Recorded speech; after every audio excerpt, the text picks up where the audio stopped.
कंसचाणूरमर्दनं देवकी परमानन्दं कृष्णं वन्दे जगद्गुरुं। शारदा शारदाम्भोजवदना वदनाम्बुजे सर्वदा सर्वदास्माकं सुन्दरीं प्रियात। आजचा आपला कार्यक्रमाचा योग आपण 3 पर्व एकत्रित करण्याचा प्रयत्न करणार आहोत. 14 जानेवारीला आपण संक्रांत सण साजरा केलेला आहे. त्यानंतर काल वसंत पंचमी म्हणजे सरस्वती मातेचा उत्सव आहे आणि उद्याला रथसप्तमी आहे. वसंत पंचमी आणि रथसप्तमीचा मधला दिवस आपण साधलेला आहे आणि दोघांचा समन्वय करण्याचा आपण प्रयत्न करतो. आपल्या समूहाच्या माध्यमातून जे काही आपल्याला काम करायचं आहे ते म्हणजे सरस्वतीच्या मुखातून जे वेद प्रकटलेले आहेत, ऋषींच्या वाणीतून जे वेद प्रकटलेले आहेत त्याच्या माध्यमातून श्रुती स्मृती पुराणोक्त या पद्धतीने पुढे जात जात अतिशय सोप्या पद्धतीने असं स्तोत्र वाङ्मय आपल्यासमोर आलेलं आहे. त्या स्तोत्र वाङ्मयाचा अभ्यास आपण आपल्या समूहाच्या माध्यमातून इथे आपण करत आहोत. पौष महिना आणि माघ महिना म्हणजे पौषातले शेवटचे 15 दिवस आणि माघातले पहिले 15 दिवस असा हा महिनाभराचा कालावधी सूर्योपासनेचा कालावधी मानला गेलेला आहे. आणि सूर्याने मकर राशीत प्रवेश केलेला आहे. उत्तरायण सुरू झालेला आहे. म्हणजेच काय तर थंडी संपून ऊन पडायला लागलेलं आहे. आता आपल्या नाशिकची थंडी अजून कमी झाली नाही. हा भाग सोडून देऊ. म्हणजे माणसं बेईमान व्हायला लागले तर निसर्गही बेईमान होणारच आहे. म्हणून ऋतुमानानुसार थोडेसे सणही आपले पुढे पुढे जात राहतील किंवा त्याच्यातही काही बदल होईल. म्हणून ज्योतिषशास्त्राचा अभ्यास करणारे लोक असं सांगतात की फार पूर्वी हजारो वर्षांपूर्वी जर आपण गेलो तर 10 जानेवारी 11 जानेवारी अशी संक्रांत असायची. दर हजारो वर्षांनी संक्रांत एक एक दिवस पुढे जात चाललेली आहे. आता ते आपण 14 जानेवारीला साजरी करतो. कधी कधी दर 3 वर्षांनी ती 15 जानेवारीला पण येते. पण भविष्यात अजून एक 500-700 वर्षांनंतरचा जर विचार केला आपण तर 15 जानेवारी 16 जानेवारी अशी ही स्थित्यंतर होण्याची शक्यता आहे. आता ह्या सणाला हा एकमेव सण असा आहे आपला की जो आपण सूर्यभ्रमणानुसार करतो. बाकी आपले सगळे सण हे चंद्रभ्रमणानुसार आहेत. म्हणजे आपण भारतीय लोकांचं हे वैशिष्ट्य आहे की आपण प्रत्येक प्रकारच्या विचारधारेला मान्यता देणार आहोत. अमुक एकच विचार आमचा आहे असं नाही, तर सर्व समावेशक संस्कृती असणारी आपली भारतीय संस्कृती आहे. मग त्याच्यात आपण भगवंताचे चंद्र आणि सूर्य हे 2 डोळे मानले गेलेले आहेत. मग सूर्याप्रमाणे चालणारं कॅलेंडर आहे आणि चंद्राप्रमाणे पण चालणारं कॅलेंडर आहे. तर दोघांना समान न्याय देत आपण संक्रांत हा उत्सव सूर्यभ्रमणानुसार करतो. आता आपण भूगोलामध्ये सगळ्यांनी अभ्यास केलेला आहे की सूर्य हा तारा आहे, तो स्थिर आहे आणि पृथ्वी त्याच्या भोवती फिरते. पण तरीही आपल्याला भास असा होतो की दररोज सकाळी सूर्य पूर्वेकडे उगवतो आणि पश्चिमेकडे जातो. आता यासाठी सूर्याचं हे जे भ्रमण आहे ते सूर्याचं नाहीच आहे पण पृथ्वीचंच आहे. पण सूर्याची ही जी कार्यशीलता आहे ती समोर ठेवून आपल्या ऋषीमुनींनी ऋग्वेदामध्ये प्रथम मंडलातल्या 115व्या सूक्तामध्ये सूर्यसूक्त सांगितलेलं आहे. आणि त्या सूर्यसूक्तामध्ये सूर्याची विविध कार्य आपल्याला सांगितलेली आहे. उगवता सूर्य वेगळा आहे, माध्यान्हीचा सूर्य वेगळा आहे, मावळता सूर्य वेगळा आहे. म्हणजे जर आपण थोडासा साकल्याने विचार केला तर आपल्या आयुष्यातल्या ज्या अवस्था असतात, बाल्यावस्था असते, युवावस्था असते आणि जरावस्था म्हणजेच वृद्धावस्था जी असते, त्या सर्वाचं दर्शन प्रतिदिन सूर्याच्या भ्रमणामध्ये आपल्याला दिसत असते. उगवतानाचा सूर्य हा अतिशय प्रसन्न असा दिसतो. त्या सूर्याकडे आपण नजर लावून बघू शकतो. आणि तोच सूर्य थोड्या वेळामध्ये पुढे गेलो तर दुपारी 12 वाजेपर्यंत माध्यान्हीचा प्रखर सूर्य होतो. मग त्याला आपण तिथे भास्कर असं म्हणतो. आणि पुढे जात जात पश्चिमेकडे तो जातो आणि मावळतानाचा सूर्यही तितकाच रमणीय असतो. म्हणून आपण असं म्हणतो बघा की वृद्धापकाळ म्हणजेच दुसरं बालपण असतं. फक्त जरा वयाचा प्रवास मोठा होतो म्हणून आपल्या अपेक्षा जास्त असतात. पण सूर्याच्या याच्यामध्ये ते चैतन्य असतं. उगवतीचा सूर्य आणि मावळतीचा सूर्य हा समान गुणधर्म दाखवणारा असतो, पण त्याच्या तेजामध्ये थोडासा फरक पडलेला आपल्याला दिसतो. आता आपल्याकडे आताची जी पिढी आहे, जेन झीची पिढी, त्यांना मावळतीचा सूर्य जास्त प्रिय आहे. उगवत्या सूर्याचं दर्शन कितपत होतं त्याला शंकाच आहे.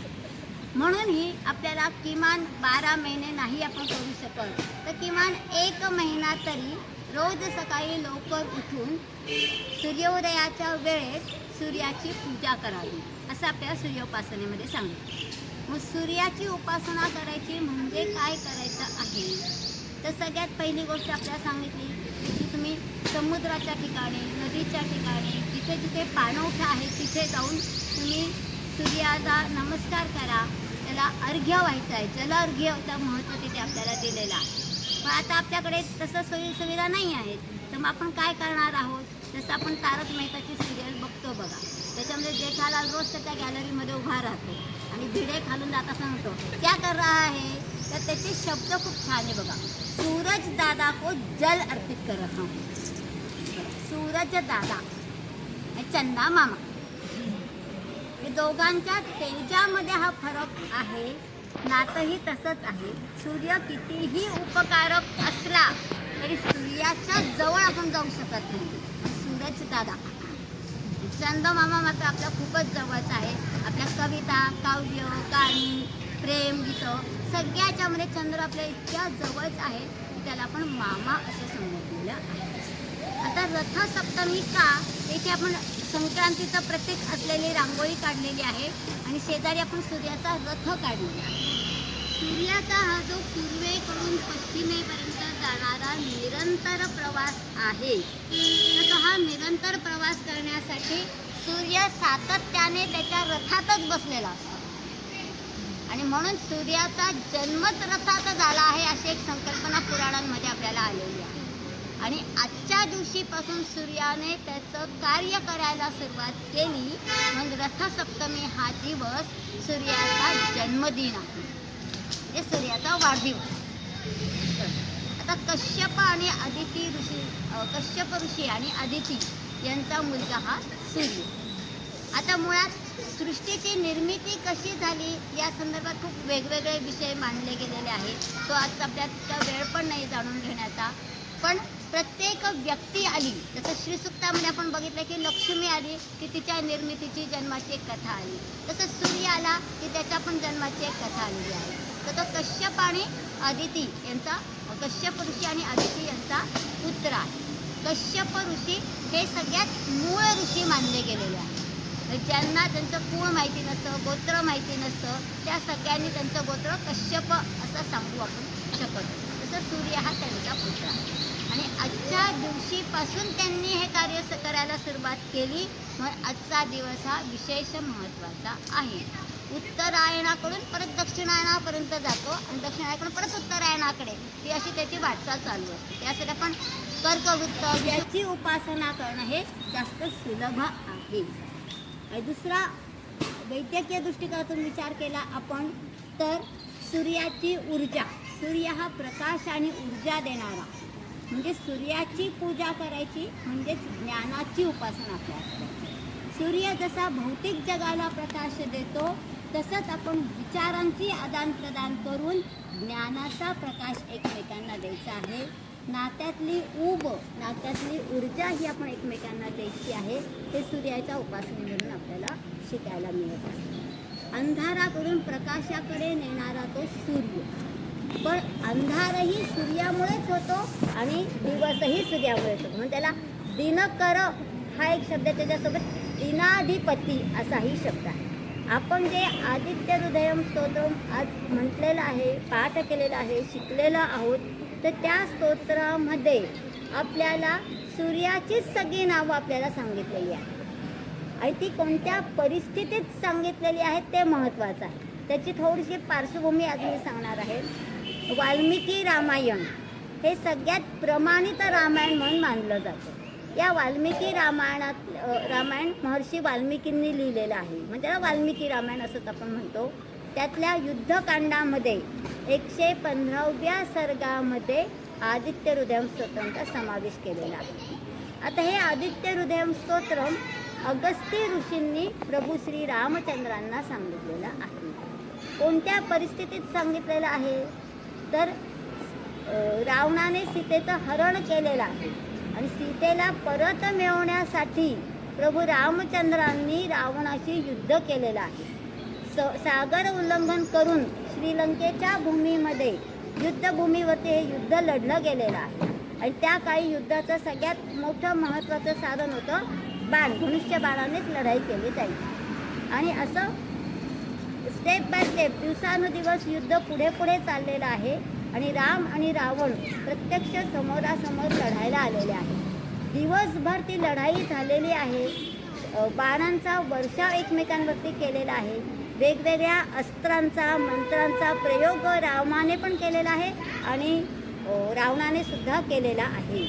आणि असं सगळं असताना एक वेळ अशी येते की प्रभू रामचंद्रांच्या बाणांच्या वर्षावाने रावण हा गलितगात्र झालेला आहे. त्याचा पराभव होतो की काय अशी परिस्थिती तिथे निर्माण झालेली आहे. आणि रावणाच्या सारथ्याला त्यावेळेस असं वाटलेलं आहे की आता माझं पहिलं कर्तव्य कोणतं आहे तर माझ्या स्वामीचा जीव मी वाचवला पाहिजे. आणि म्हणून रणांगणातून त्याने रथ परत फिरवलेला आहे. त्यावेळेस रावणाला भयंकर राग आलेला आहे. मला ज्याच्यासाठी मी हे सगळा घाट घातलेला आहे आणि त्याचं शेवटचं अंतिम ध्येय काय आहे की रामाचा मी वध केला पाहिजे. वास्तविक रावणाला त्याची जाणीव होती की प्रभू रामचंद्रांच्या हातून माझा वध होईल. पण अहंकार, रावण हा दशग्रंथी ब्राह्मण होता. वेदांना चाली लावण्याचं काम रावणाने केलेलं आहे. अतिशय विद्वान माणूस. 3 वेळा हिमालयापर्यंत गेलेला आहे श्रीलंकेतून आणि प्रत्यक्ष शंकरांना प्रसन्न करून घेतलेलं आहे त्यांनी. शिवतांडव स्तोत्र हे रावणाने रचलेलं आहे. म्हणजे विद्वत्ता खूप मोठी आहे पण त्याच्या जोडीला अहंकार आहे. आणि या अहंकारापायी त्याच्या हातून एक गंभीर चूक घडली आणि त्याचे पुढे आपल्याला हे परिणाम झालेले आपल्याला दिसून येतात. आणि मग मी असं कसं युद्ध रस्त्यात सोडून जाऊ शकतो का? तो त्या सारथ्यावरती खूप रागवलेला आहे. तुला काही अक्कल वगैरे आहे का? ज्याच्याशी लढण्यासाठी मी एवढी धडपड केली त्याच्याशी मला जिद्दीने लढायचंच आहे. भले माझा मृत्यू झाला तरी चालेल पण तू असा कसा रथ परत घेऊन फिरलो? या तो सारथी कळकळीने सांगतोय मला आपल्या लंकेच्या राज्याची काळजी आहे. लंकेचा स्वामीच जर मृत्युमुखी पडला तर लंका कशी बरं राहील? आणि मग कधी माझ्या स्वामीचा जीव वाचवणं हेच पहिलं कर्तव्य कोणत्याही सारथ्याचं असतं. सारथी असं सगळं समजून सांगतोय पण रावणाची ऐकण्याची तयारी नाही. शेवटी सारथ्याने सांगितलेलं आहे की सारथ्याला रावणाने सांगितलं की चल माझा रथ परत युद्धभूमीवरती घेऊन जा.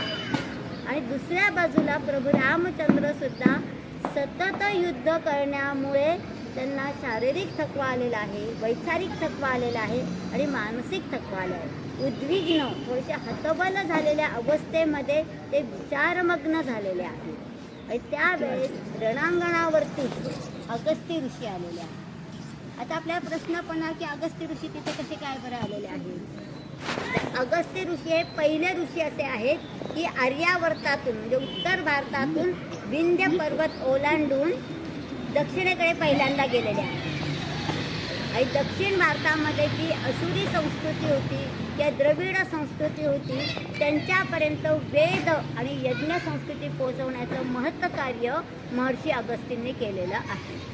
आणि मग अगस्त्य ऋषींचा जो आश्रम होता विंध्य पर्वताच्या जवळपास त्यांचा आश्रम आहे. त्यांच्या आश्रमामध्ये नेहमी देवदेवतांसाठी अशी वेगवेगळी आसनं मांडून ठेवलेली असायची. ते कोणताही देवदेवता सहजपणे त्यांच्या आश्रमात यायचे, स्वागत स्वीकारायचे, विचारमंथन करायचे. म्हणजे इतकी सर्व देवदेवतांशी त्यांचे घनिष्ठ संबंध होते. आणि या सगळ्या देवदेवतांना रावणाने कैदेत टाकून ठेवलेलं होतं, कारागृहात ठेवलेलं होतं. यावेळी अगस्त्य ऋषींना रावणाविषयी जरा जास्तच करत असावं. आणि मग हे सगळं जे काही युद्ध चालू आहे ते युद्ध बघण्यासाठी ते परिस्थितीचं निरीक्षण करण्यासाठी अगस्त्य ऋषी हे युद्धभूमीवरतीच होते. आणि त्यावेळेस अगस्त्य ऋषींना असं वाटायला लागलेलं आहे की राम थोडंसं थकलेले आहे, त्यांना काहीतरी ऊर्जा देण्याची गरज आहे, त्यांचं मनोबल वाढवण्याची गरज आहे. त्यावेळेस अगस्त्य ऋषी तिथे गेलेले आहेत आणि प्रभू श्रीरामचंद्रांना अगस्त्य ऋषींनी सूर्योपासना सांगितलेली आहे. ती सूर्योपासना म्हणजे हे आपलं आदित्य हृदयम स्तोत्र. आदित्य म्हणजे सूर्याचं नाव आहे. आदितीचा मुलगा म्हणून आदित्य. हृदय म्हणजे अंतःकरणापर्यंत नेणारं.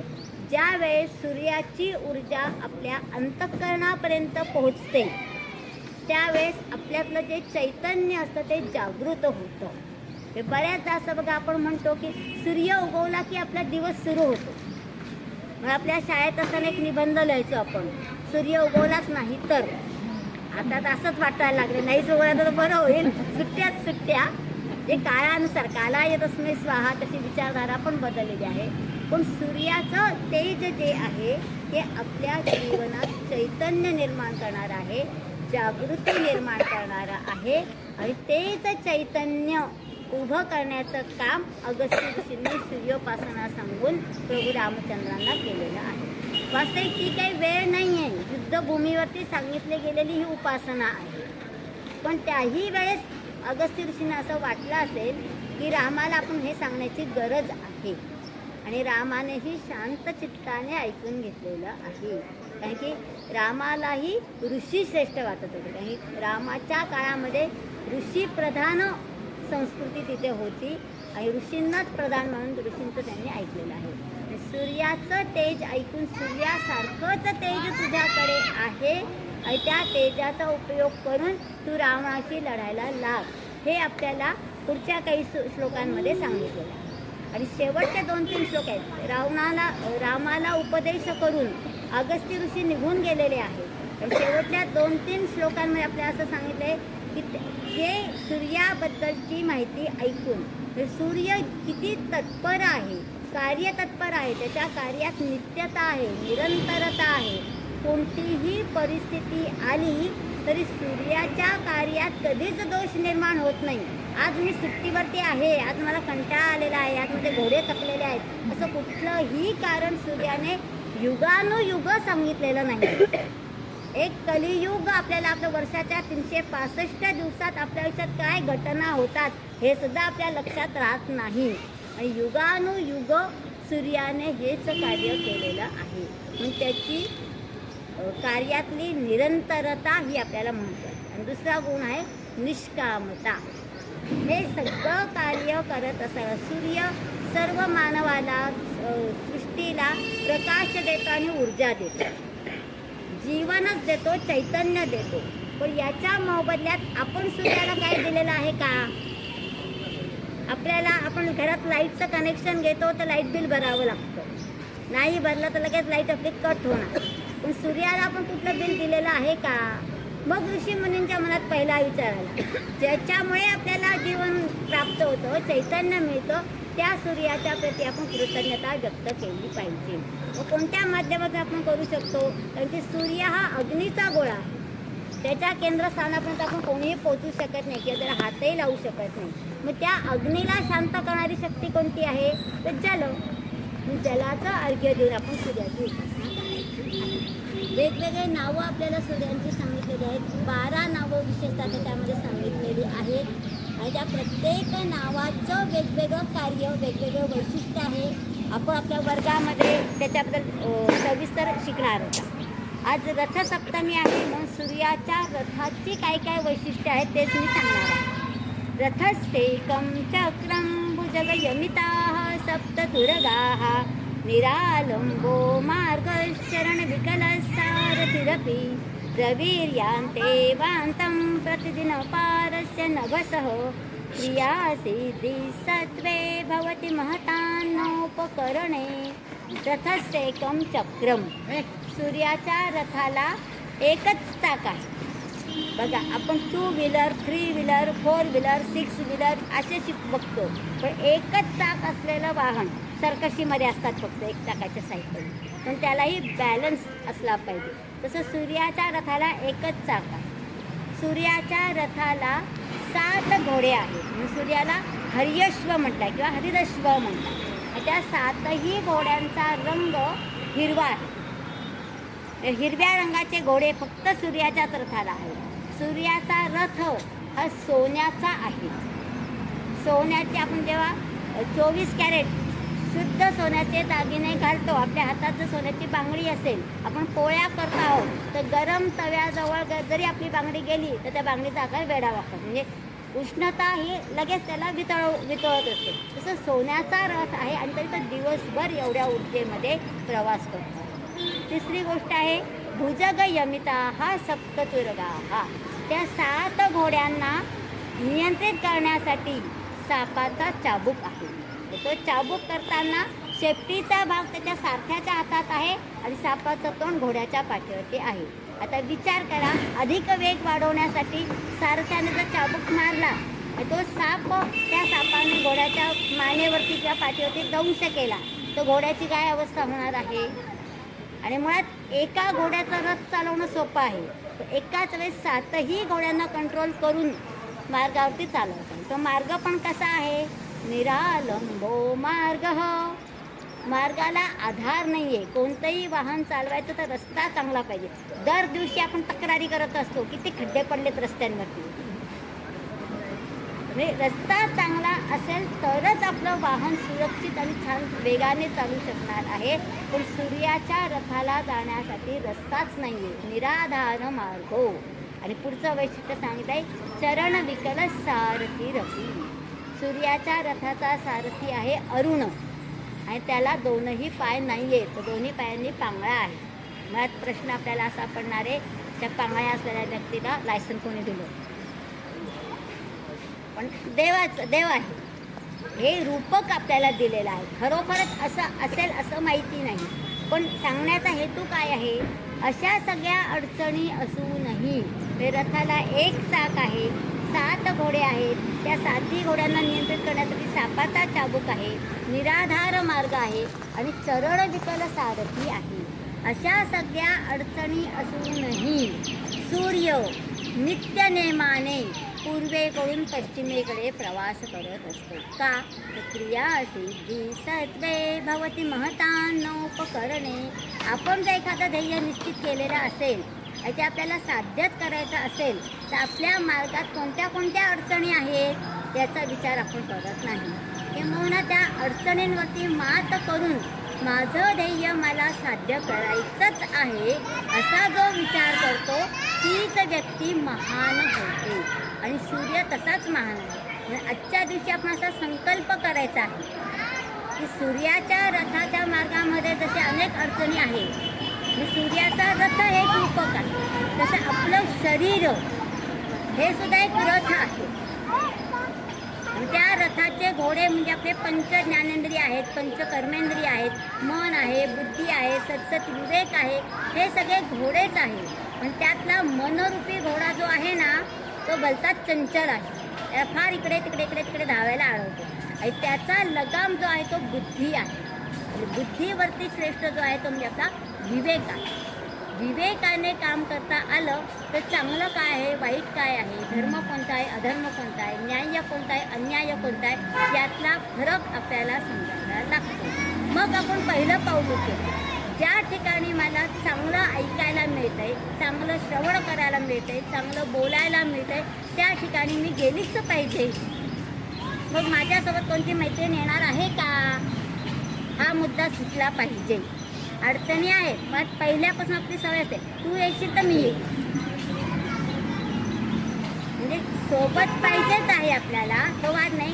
पण आपल्याला इतकं पक्क बनवा की माझ्या मैत्रिणीला तुम्ही आवर्जून चल ग आपण जाऊ, असं मग जिथे जिथे सद्विचार आपल्याला प्राप्त होतील त्या ठिकाणापर्यंत आपण पोचलं पाहिजे.